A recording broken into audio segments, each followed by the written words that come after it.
So my name's B. Moorhead. I'm the director of Texas Impact, and I know a lot of you.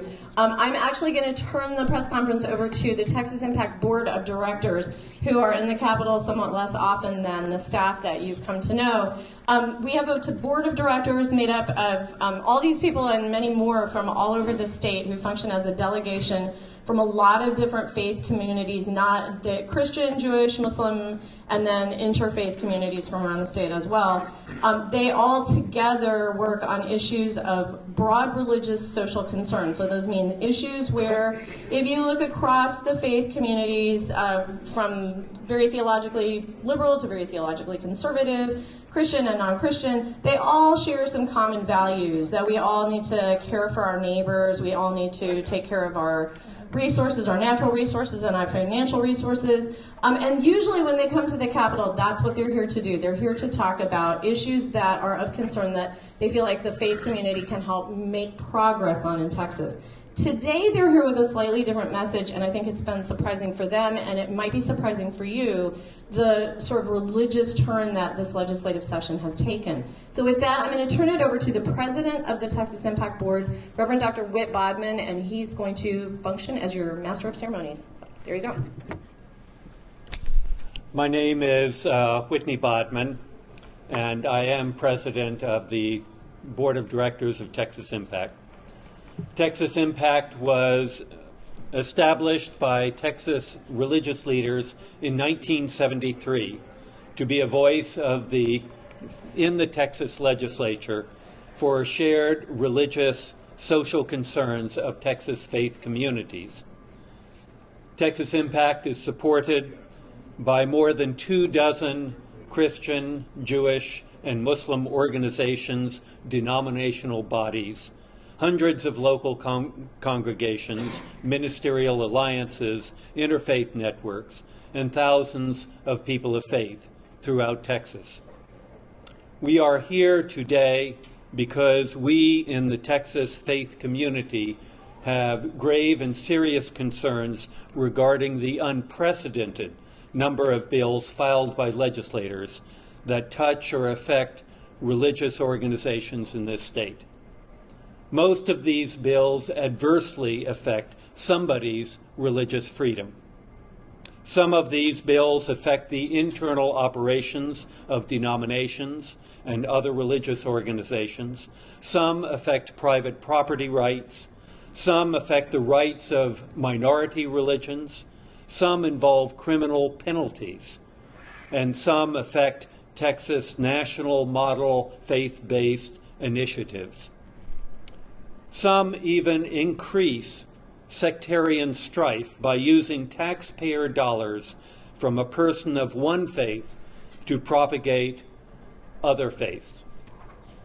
If these bills become law, many members of religious organizations will be shocked by the consequences. This narrow-minded legislation which would cause harm to people and institutions that Texans hold dear. Texas faith communities deserve better from their legislators. Religious freedom and religious liberty are terms being deployed as euphemisms for a narrow set of concerns from a subset of the Christian faith. However, in our beautiful, diverse cornucopia of religions in this great land and this great state, those terms have a much richer meaning of what it means to be religious in America. To address some more specifics of the legislation before us in this session, I would like to ask Reverend Randy Smith, past president of Texas Impact Board, to talk about issues relating to guns and private property. My name is Reverend Dr. Randy Smith. I'm a United Methodist pastor, a member of the Texas Annual Conference of the United Methodist Church, which is basically covers all of East Texas. Several legislators have bills that affect how religious organizations regulate firearms on their various properties. In fact, two of those bills were introduced by my own representative. Current law is if we post what we fondly refer to as the 30-06 bill or 30.06 notice, then churches can prohibit weapons of any kind from being carried on our property. If we fail to post notice, then it's permissible. We need to maintain that flexibility. Religious properties are somewhat unique and they vary widely, and each property is laid out in its own way. For instance, at one church campus alone, you can have subsidiary nonprofit organizations delivering food and clothing to the poor. Then on to another part of the same property, there may be a daycare center, or a playground, or a gymnasium, or a school. We also own children's homes, domestic violence shelters, halfway houses, hospitals, and health clinics, universities, church camps, conference centers. Campus carry is concerning because even though a private university may opt out, we still have religious properties like student centers and chapels on public campuses. On some campuses, the churches even have dormitories that the denomination is operating. It isn't the state of Texas that will be sued if something goes wrong. It's the church that carries the legal liability. For that reason, many denominations, including my own United Methodist denomination, require all their facilities to be gun-free zones. In fact, the General Conference, which is the legislative body of the United Methodist Church across the nation, and for that matter, the world, passed a resolution in 2008 that declared all United Methodist churches are weapons-free zones. With such a denominational declaration, the legislature is infringing on our religious freedom to determine what will happen on our property. Many other denominations also require that their facilities be gun-free zones. Throwing up regulatory hurdles in state law complicates our task and tramples on our rights as property owners.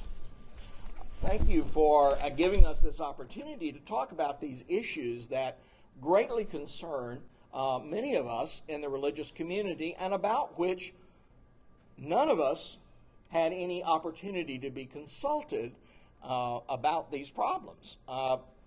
As I said, my legislator introduced two resolutions on concealed carry.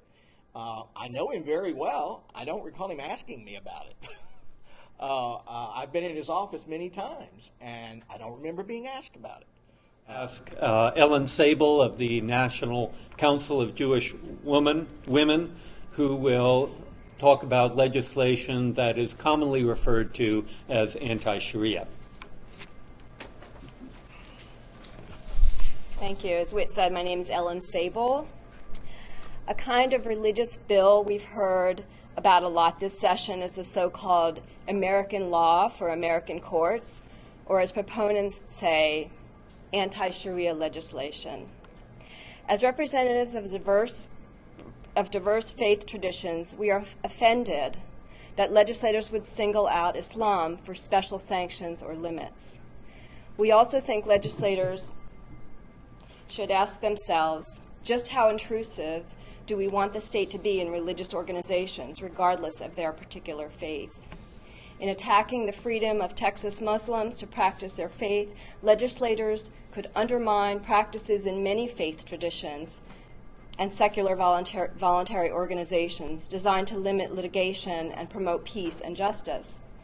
Many faiths have processes and bodies dedicated to resolving disputes. In the Jewish tradition, it is the Beit Din. Methodists have a National Dispute Resolution Center. Presbyterian bylaws often require mediation in a dispute between a pastor and the local congregation. Clergy are routinely asked to mediate disputes within the family. Our bottom line is what affects the religious freedom of any one religion in Texas affects the religious freedoms of all faiths. Thank you very much. And now I'd like to invite the Reverend Tom Hagar to talk about legislation regarding religious freedom. Thank you, Whit. I'm Tom Hagar, H-E-G-E-R, grandfather of 11, retired Presbyterian pastor, San Antonio Mission Presbytery. It's pronounced RIFRA. There's only one way to say it, but it means a lot of very different things. What's currently in the Texas law books is very different than what Indiana and Arkansas have been clumsily fighting about on the front page for weeks. The bottom line is, if it ain't broke, don't fix it. I want to flip that and say, if you, in quotes, fix it, you'll break it. Here's some commentary and context. In 1999, the Texas Religious Freedom Restoration Act was passed with broad bipartisan support after a broadly based stakeholder process involving more than 50 organizations and 120 diverse faith leaders were intimately involved for a long time.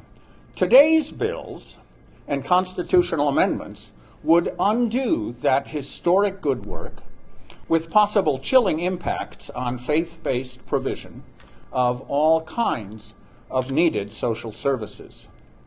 We've yet to hear anyone say anything other than the law's been a success. It's worked. It's worked for all of us. The law protects often unpopular Christian ministries like a halfway house and minority religious practices like a Native American's child's right to wear ceremonial long hair at school. The current law does not allow criminal defendants to hide under the guise of religion, like those at the YFZ Ranch in El Dorado, or allow religious entities to evade a city's building codes just because they're too cheap to fix the building and claim, my religious liberty means I'm not subject to those building codes. Current law is sufficient. It's worked for 15 years. It works for all of us. Solutions in search of problems risk unsettling well-settled policies requiring equal treatment of all faiths in awarding contracts and prohibiting those faiths from using public tax dollars to proselytize. So the motto that applies to most things is, if it ain't broke, don't fix it. In this case, if you fix it, in quotes, with one of these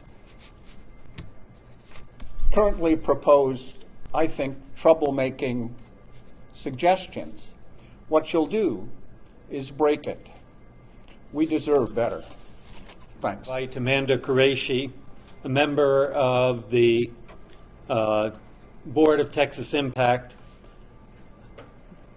to address Texas Impact's concerns about the lack of a stakeholder process in all of these bills. My name is Amanda Quraishi. I am a board member of Texas Impact and a proud member of Austin's very robust and diverse Muslim community. As you can see, the bills that we're talking about this morning they will create some unintended consequences. They can hurt communities of all faiths, and they can limit the public and private partnerships. None of this needed to happen. Texas Impact has been at the Capitol for every legislative session since 1973, and we're frequent participants in the stakeholder processes. That's work sessions and work groups where parties take the time to understand one another's positions and find common ground. If there's no common ground to be had, then at least all of the players can feel like their voices are being heard. The important thing about a robust stakeholder process is that it includes participants from a lot of different perspectives. The bills that we've highlighted today all suffer from the lack of a stakeholder process. Dozens of these bills would impact core religious functions and key services, and the authors have not attempted to address, or in many cases even understand, faith communities' needs and concerns. And it isn't just the religious community that has been affected by a lack of a stakeholder process in this session. That's a problem for Texas.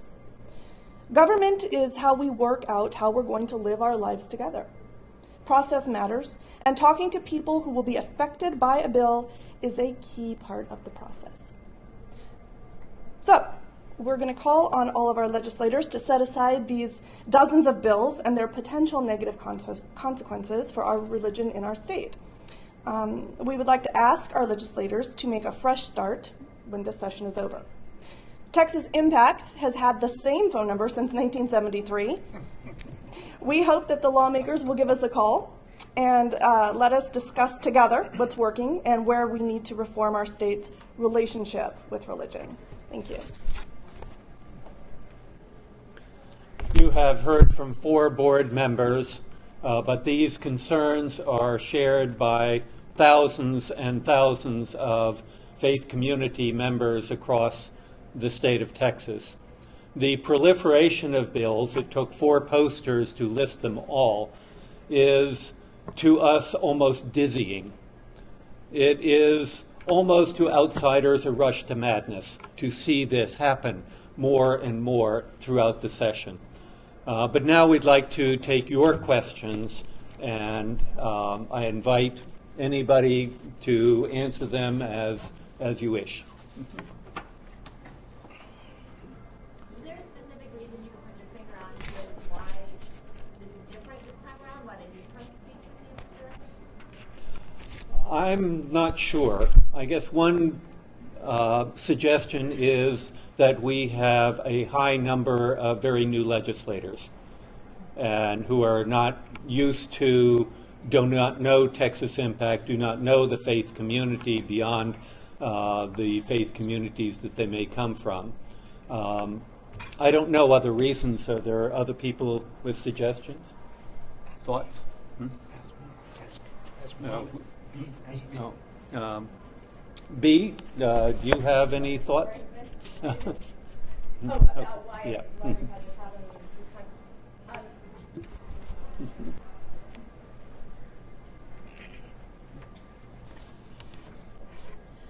I mean, I think that another part of the puzzle has been increasingly legislators are hearing from smaller portions of their constituencies, and they're hearing more maybe narrow concerns from their districts. They're also at the same time getting more information from national organizations that have perhaps ideologically driven agendas. And so the kind of the perfect storm of new legislators who have possibly less direct connection to broad sector of the community they represent, and a lot of outside input that doesn't necessarily have the interests of a local legislative district at heart has probably been responsible for a lot of it.